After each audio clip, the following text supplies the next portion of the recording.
Hello there. What's going on, everybody? Today we're going to be taking a look at World of Tanks, the miniatures game. This was sent out to me by Gale Force 9, so big thanks to Gale Force 9 for making this review possible. I'm going to be showing you the components. We're going to be taking a look at how it plays, and I'll give you my thoughts on the World of Tanks miniatures game. If you are a World of Tanks PC or digital player, I have some codes. Stay tuned to the end of the video. You'll find out how you can win some of those. Plus, I have giveaways running all the time, but we're going to talk more about those at the end of the video. But generally, you just have to be a subscriber and leave a comment on this or one of my videos. It's as simple as that. But we're going to take a look at everything that comes in this and show you how it plays. So World of Tanks is a tactical skirmish miniatures game using tanks. A lot of these are classic World War II tanks, and there are 4 different nations that are available in the core set. You've got England, the United States, you've got Germany, and Russia, or I think USSR at the time. But yeah, very cool. We've got a T-34, we've got the PZ-KPFW-4 OS-H. It's a mouthful. A Panzer for short. The M4A1 Sherman and the Cromwell from England. And these tanks are extremely highly detailed. They are beautiful. I looked at these as well as some of the expansions because this is an expandable miniatures game. I looked at a bunch of these in the unboxing. If you haven't seen that already, I will put a link at the end of the video over to this side, so be sure to check down there. But these are really beautiful tanks. The turrets do all spin, so you're getting really cool miniatures, and these are all primed too, so if you want to do some repainting, you can absolutely do that. The turrets do come out. If I don't believe there's any actual gameplay reason to do this, although it could be fun to kind of denote them as being destroyed this way, although the game does give you tokens to do that. The game also comes with cover and all different types of terrain for this game. Now, these are cardboard terrain, and they're all double-sided, and these can represent houses, walls, different tree lines, as well as hills, and they all have different ways of providing cover. If you're in the tree line, you can have cover and then shoot from out of it, because if you're on top of a piece of terrain, it does not inhibit your shots, although houses you can't actually get on top of, whereas walls might give you cover. You can move through them, then they're destroyed, or if they do kind of prevent somebody from shooting at you, or if they do inhibit a shot coming towards you, then they're destroyed, like the wall gets shot down. So cover does a lot of meaningful things, and if you're partially behind cover, you can get some bonuses that way. This is a game of moving and shooting in many ways, similar to, if you've seen my channel before, you're familiar with Star Wars X-Wing, it has a lot of similarities there. If not, don't worry, I will explain basically how it works. It also is going to roll dice. We have dice here that have 3 blank symbols, they have 2 hit symbols, and the 1 critical symbol. And we'll talk about those when we go over combat and how that works. We're gonna get a lot of extra tokens with this game. We're gonna have damage tokens, we're gonna have number marker tokens to mark your tanks if you're playing somebody else who has the same tanks that you are. There's objective tokens and also tank destroyed tokens. We also have tokens to indicate how many times you have moved. If you had moved 3 times on a turn, you would put a little 3 here. Maybe only 2 times, you'd put a little 2 hashtag. And those are going to be useful when figuring out, after we've moved, how many times you have moved, because you can actually get defensive bonuses for moving, and it's basically a moving target is harder to hit, and it's also a little bit harder for most tanks to shoot if they are moving, because you can get a more steady shot if you stand still, and the game kind of reflects this. There's also upgrade cards that you can get, and the upgrade cards are going to be all sorts of things, like camouflage nets to a smooth ride, crew upgrade to recon upgrades, to different like foods and coffees and fuel and binoculars and look at pudding and tea right there. So there's all kinds of cards that you can get that are going to be upgrades. Every expansion is also going to come with some upgrades too. And these are kind of on a very thick card stock, and they're very glossy. And while this gives them definitely a more a durable feel, sometimes they do kind of get stuck together a little bit. Now this might just be because I live down in Florida where it's very humid, but this type of glossy finish is, while it's nice, it's kind of a bummer for me sometimes, because then the cards for the tanks are the same way. And we're going to look at the tank cards and what all the stats mean. We also have a damage deck that is the same type. Now this is the one where it's this for critical hits. You'll get one of these cards, and critical hits can either do damage, or sometimes they do no damage and just have effects. Sometimes they're repairable. They'll tell you if they do damage. And criticals are interesting because sometimes a critical hit will actually deal no damage. Sometimes a critical hit is just a negative effect, like stunned crew. That doesn't actually do any damage on its own. It's just like kind of a debuff. And so sometimes when defending, you'll have to make a choice if you want to cancel a hit or a crit if you roll the right die. And so the way criticals work is actually fairly interesting in this game. You're going to move using this movement tool here, the little the World of Tanks arrow, and this is going to be the distance of any one move. Now, range in this game is infinite. You play on a 3x3 or 3 foot by 3 foot mat, the same size as a lot of other games like Marvel Crisis Protocol or X-Wing or the skirmish version of Star Wars Legion. A lot of games will use 3x3. This game also uses a 3x3 play area. So in that setting, it is believable that a tank would be able to shoot somebody that's that far away. You're not that really far away. So it's about a kilometer or so at this scale, something like that. A tank can shoot that far, I believe.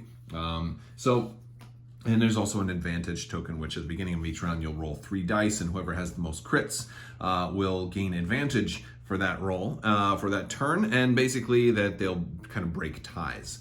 And you'll do that at the beginning of each round. So let's take a look a little bit more at how the tank unit cards work, and then we'll take a look at combat.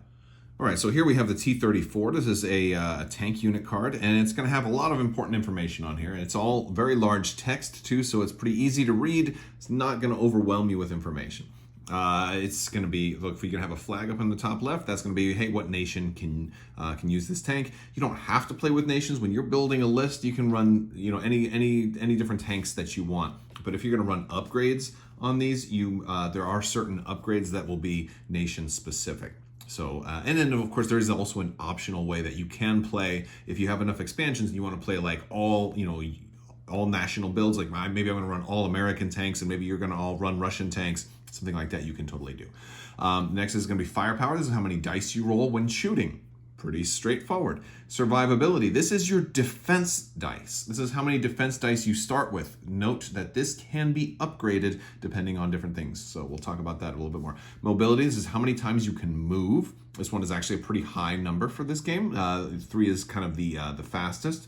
And initiative. This is the number that you move and shoot at. So when we're activating tanks, whether they're moving or shooting, everything's going to be done in initiative order. The lowest initiative will move first, and then the highest initiative will move last. So high initiative is good because you'll be able to know where everybody else is, because all the low initiatives will have already moved first before you move. So that gives you a more informed move. But then when shooting starts, the initiative will shoot first and the low initiative will shoot last. So you're going to go from lowest to highest when it's time to move, and then from highest to lowest when it's time to shoot. So having a high initiative is always better. Hit points. Well, this is how many hits you can take until you are dead. Every time you get shot and every damage that is uncanceled, you're going to get a little damage token. And once you have 4 in this guy's case, then you are dead, and we'll mark that tank with a little explosion. Or, I like to just take the top off and just say, okay, you popped the top. You're also going to have some crew icons down here. This is going to show you what type of crew upgrades that you can take. Like you have a slot for commander or gunner, but you wouldn't be able to put both commander and gunner upgrades in that slot. You also have a slot for radio operator, driver, and loader. Different tanks are going to have different types of abilities. The Sherman here, for example, has both a commander and a gunner, so they can take more upgrades on the M4A1 Sherman. You have a couple of other things up here too. The tier of the tank, the cost when you get into building armies. If you're going to play a full 200-point game, this would be 40 points of that 200 points. And so every upgrade and every tank has a points value. So all of that is going to be something you're going to build an army and face somebody else's, and you'll play upon an agreed upon point value. You might start off with a 50-point game just to get a feel of it. You may upgrade to 100 and then eventually 200. The medium tank is also the class of tank. So there's different classes of tank. You have light tanks, medium tanks, heavy. You have tank destroyers, and I think there's a couple of other ones that are in the works. I haven't seen all of the different classes of tanks yet, but they all have different keywords. Now, if we flip this card over, it's going to explain to us any keywords that are on this tank, because some tanks will have bonus keywords over on this side. And it would be underneath the name. And if this did have any special keywords, they would be explained on the back. So you don't have to read the rule book to know what the tank is going to do. In this case, the only keyword it's got is its classification, which is a medium tank. And it's going to tell you exactly what that does. Medium tanks, and this will be the same for all medium tanks. When shooting, this tank may re-roll a blank attack dice. So that is basically the way they work. The different cards you're going to have. You have your M4A1 Sherman, which is also going to have the same initiative. It's got less mobility, right? But the advantage here is you can take a little bit more upgrades with that M4A1 Sherman. You've got your Panzer here with initiative of only 5, and then you have your Cromwell with initiative of 8. So the Cromwell is going to move, move last and shoot first. So this is really this is the bad boy of the pack, right? As far as initiative goes. So that's pretty cool. All right, so those are the 4 that we're going to get. Now, there's more tanks available than these. Let's talk about how movement, and then we'll talk about how attacking goes. So at the beginning of each start, at the beginning of the game, we'll deploy, but I'm going to say we're already kind of farther in, because you deploy, you're kind of farther away. So I wanted this to be kind of close enough so I can at least capture it all in the same shot. But you're going to move in initiative order, and in this case, our Panzer is the lowest initiative with only 5. So I'll go ahead and move him and then simulate all the rest. Now, I could stay put if I wanted to stay put. There's a lot of advantages to staying put, because it means I'll have a better shot, but I may be easier to be shot at the same time, because if I stand still, I can, maybe line up a shot a little bit better, but I'm also a sitting duck for my opponents. So maybe I'll move a little bit. Now, the Panzer has mobility of 2, and that means that he can move 2 times. So I will go ahead and do this. I will demonstrate. And what you want to do is you want to touch the tool to your tank, and whichever direction you want to move in, you will have to line the tank up, and it will have to be flush against the tool, either this way or that way. You can't go past the arrow. You can't be like that. Right? So you can go up to the edge of the arrow. So I could potentially go up to here, or I could potentially just go straight, or I could just kind of maybe try and go into the tree line, which would give me the benefit of cover. And of course, we'll talk about that once it goes in. But maybe I want to be fully in there, and then I'll move again, and I can just go part way. And I'll move up to maybe that far. There we go. So that's 2 moves. I got myself kind of close. Now, you don't have to spin the turret, but I like to. I like to point it where I'm going to be shooting. So now that I've moved 2 times, the next thing I want to do is grab one of these 2 movements and lay that right there next to my tank. The next one that I'm going to go ahead and do, I'll do the T-34. If I have initiative, he'd be 6, so I'd go first. He's just going to move out once, and I'm going to line this up this way, and I'm going to go actually that way. And instead of lining him flush that direction, I'll line him flush that direction. So he kind of skirted around, and I'm only going to move him once, so I'll put the little 1 next to that. And so then everybody will move in initiative order. In this case, the Cromwell would move last, because he's the highest initiative. Let's say this guy would move once out to here. Just simulating a little bit, and the Cromwell is going to sit put. He's not going to move at all, so he's not going to get any movement tokens. So he's going to be a sitting duck. But since he's not moving, we'll have some benefits. Let's go ahead and talk about combat. All right, so this guy is going to go ahead and shoot first at initiative 8. This Cromwell. So I'm going to have him shoot, and these 2 guys are a team, and these 2 guys are a team in this case, right? So this is me versus somebody else. So he's going to shoot right here. Now there's going to be a couple of things we're going to do. First thing I want to do is make sure that I can see this guy. Certain things will block line of sight completely. If there was a house in the way, I wouldn't be able to see him at all. But if you can see a part of a character where you draw line of sight is from the center of the turret, and what you want to do is you want to be able to, if you can see at least part of the tank, then you can hit them. And we can go straight to here. But maybe I want to see if he's in cover or not. Well, in this case, he's clearly in cover. But let's just say I was shooting this guy right here.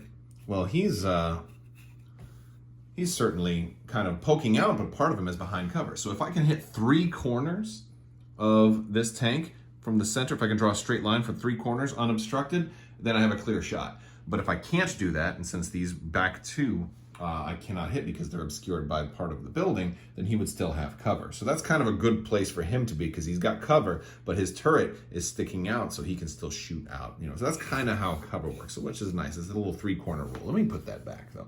So let's just say I want to shoot here. I want to shoot at this guy. There's a couple of things we want to look at. So this guy's going to have cover, and he moved 2 times. So we're going to remember those things.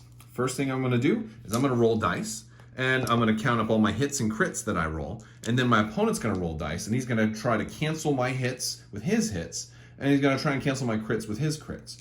There's a little bit more to it than that, but basically, because if my defender rolls crits, they can cancel whatever they want. So let's just say I rolled, and I'm going to, for simplistic purposes, let's just say I rolled a critical, 2 hits and a blank. Now I'd be able to re-roll the blank because I am a medium tank, as all of them are, and look at that, it's still blank. Okay, so that counts as 2 damage and a critical, which would mean we would deal 1 card, and that could be anything. But then the defender can roll dice. So first thing we want to do is look at their survivability. In this case, the Panzer has a survivability of 1, so he's going to get 1 die. We're also going to look at how many times the attacker moved, because they'll get bonus dice for however many times the attacker moved, because it was an unsteady shot. But since he didn't move, no bonus dice for that.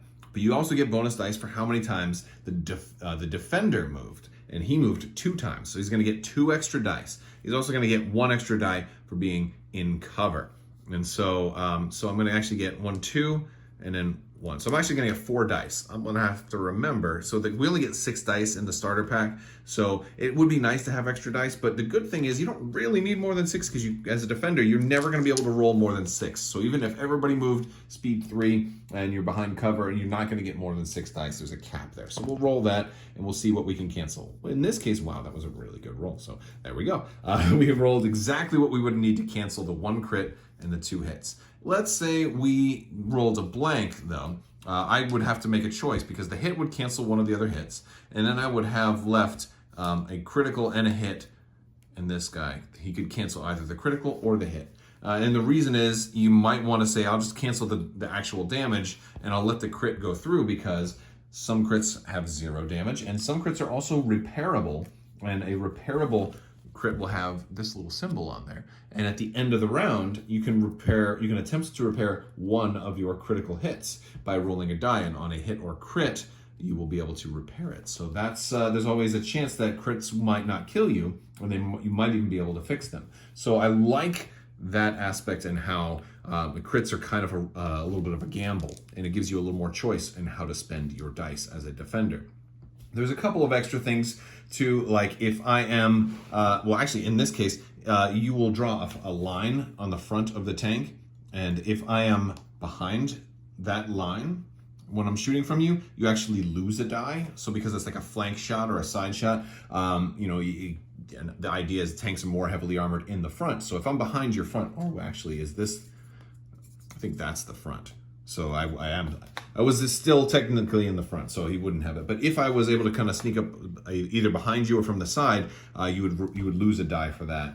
Also, if I'm in closer range, I'm going to get a bonus. If I'm within one of these, so you're close, shooting up really, really close, you get a bonus for that as well. So yeah, that's basically how combat works. So again, attacker is going to roll dice based on his firepower, and that's usually, for all of these guys, it's 4. And for all of the defenders, it's also only 1 to start. So if everybody's out in the open and standing still and pointed at each other, defender's only going to have 1 dice. So that's really where movement comes in, because you start to really rack up the defense dice when everybody's moving. It's a lot harder. It's a lot harder to get damage through until everybody's standing still. So after all the moving is done, then we do all the shooting. Once everybody has shot, you're gonna see, and of course, if you took enough damage to kill you, you'd be dead. We're gonna then pick up all the speed markers and reset for the next round, and everybody's gonna have their chance to repair any critical damage that they may or may not have. And then we're gonna move on to the next round. Now, normal games like this, or just you can play straight deathmatch, but sometimes you also play with objective tokens, and that's what these are for. And there's several different scenarios in the rulebook that you can play. You might have an objective token in the middle, and the first person to get 2 tanks to range 1 of that are going to win. You might have kind of like a capture the flag type scenario where you can turn one upside down where one's red and one's green. And so there's several different missions. If you don't want to just do deathmatch, there's a lot of different ways that you can play that. Now with a 200 point, if you're playing like, you buy some of the expansions, or maybe you and a friend each get a core set or something like that, you might have 4 tanks on a side. So it's going to really give you a lot of potential firepower, especially if you want to concentrate on 1 tank at a time and really take one down, because playing only 2 versus 2, a lot of times it's going to be like, that's better for just an introductory game, but it's going to be like whoever kills the first tank, has a real big advantage, because now they have 2 tanks firing on just the one, and they can really concentrate firepower. So this is a great way to get you started, but I think you probably need a little bit more. And if more is what you're looking for, we definitely have a lot of more stuff available. I was also sent out a couple of expansions too, which is nice. Some of these vary in tank type, like the Valentine is a light tank, and that one instead, if friendly tanks shooting at a tank at close range of this gain 1 damage, or I'm sorry, 1 firepower. Some things will actually give you a straight up damage. And it's got special keywords. Again, the keywords are outlined on the back, and it'll say them right below the name. So that's pretty cool. We also have tank destroyers like the SU-100. This one is got a huge, look at that, man, it's amazing. All right, and you're thinking, how do they move that? It's got no turret. Well, it's got an assault gun keyword. And the assault gun means that it can only attack in its front field of fire. So basically it's got a fixed front, which is pretty cool. And there's actually, they talk about that in the rules, and basically the assault gun keyword, which means you're kind of, if they're not in your front, and you can draw that line in front of the tank. A laser, I think, is actually pretty helpful for some of the closer, more minute things, because there is not a really long distance measuring tool in here. I guess you could use maybe the box edge for some things that are pretty long, but if you're taking a really long range shot across the board, a laser or tape measure or something like that would be handy, just to have to draw a really good straight edge across if it's really, really close. But tank destroyers have a cool keyword here too, in that they gain, if they're in cover, they gain +1 damage. That's a damage symbol, right? Or is that, no, that's survivability. Oh yes, that's survivability. I thought that was damage at first, and I was like, I was playing that wrong, and now I look at it while I'm recording the video and realize, oh, they get extra survivability while in cover, so they'll roll an extra die. Well, that's pretty cool. I was playing it the other way, that they got a straight up extra damage symbol added to their roll, so no wonder I thought this one was a little overpowered. But you know what, maybe I just need to play more games. Yeah, but these are all really nice. I especially like the M3 Lee, because while it has this assault gun here on the front, and I love this, it moves. It also has the turret too. So this one has 2 moving parts. I love that one. And then the Stug 3 OSF-G, another tank destroyer. It's got also the that assault gun keyword. This one does not have any moving parts, but pretty cool that there's extra tanks for all the different nations. There's a lot more stuff available too. Plus this playmat that we're using. There's also a really nice case available. You can fit lots and lots of tanks and all of your game components in.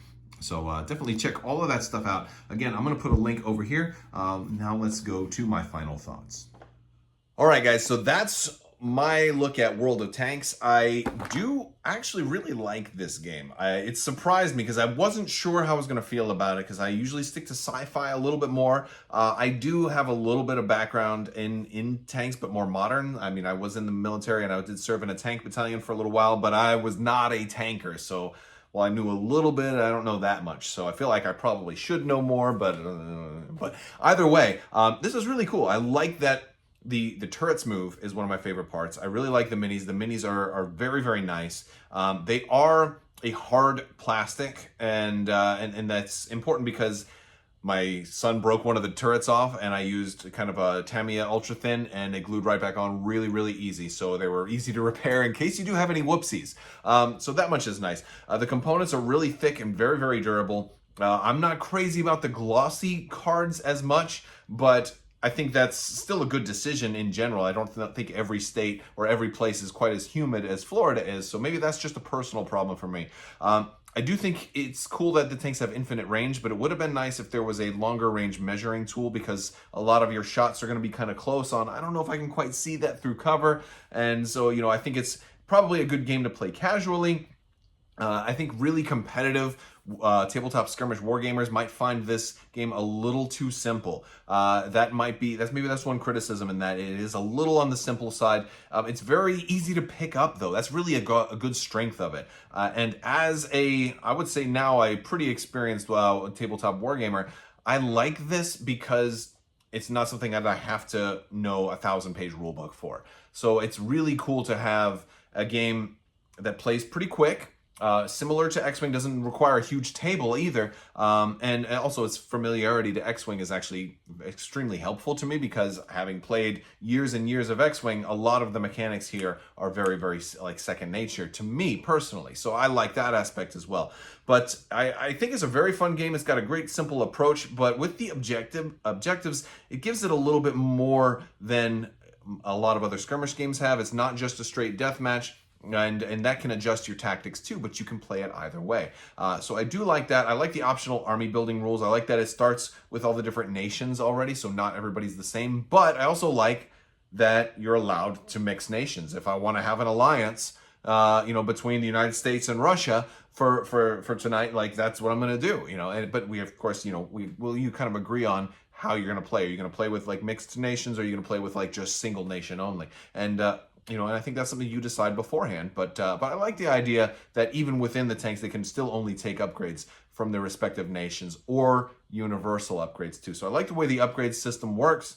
But all in all, it's pretty simple. It just uses one type of die. The components are nice, and there's not too many of them, so you don't really need that many. Now, what would I suggest you buy? Well, I think if you like the core set, you might want to get a second core set if you really like this game, because I think it'd be handy to have extra dice. I think it's really nice to be able to actually line up your attacker's die and your defender's dice and actually cancel them one by one. So, if you're into this game, it's not too much to just remember the results and do them that way.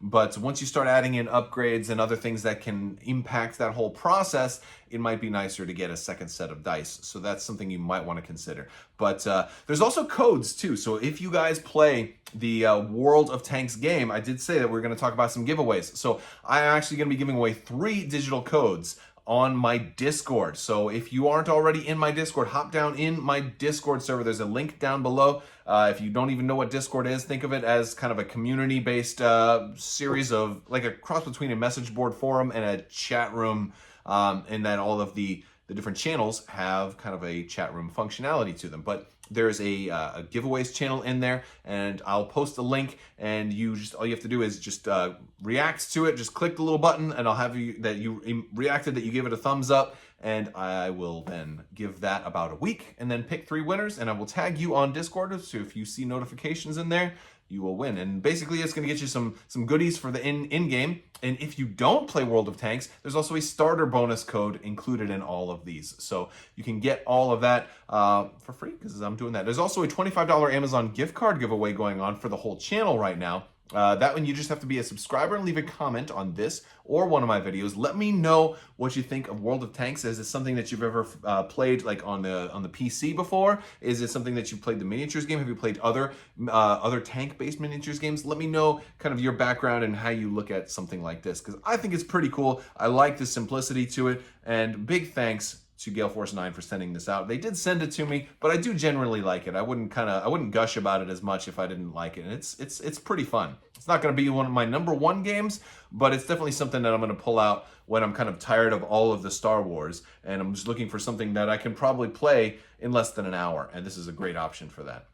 All right, guys, that's all I've got for today. Big thanks to you guys so much. If you want to learn more, check the links down in the description below. If you're on mobile, it's going to be down here. If you're on desktop, it'll probably be over here. We've got links to other things if you want to follow me on social media, or if you want to check out my website, or Discord, or merch if you want to buy t-shirts or any of that stuff. All of that stuff's down there. Also, patrons. Thank you so much for your continued support. You help make this possible. Thank you so much for watching, everybody. And as always, have a great day.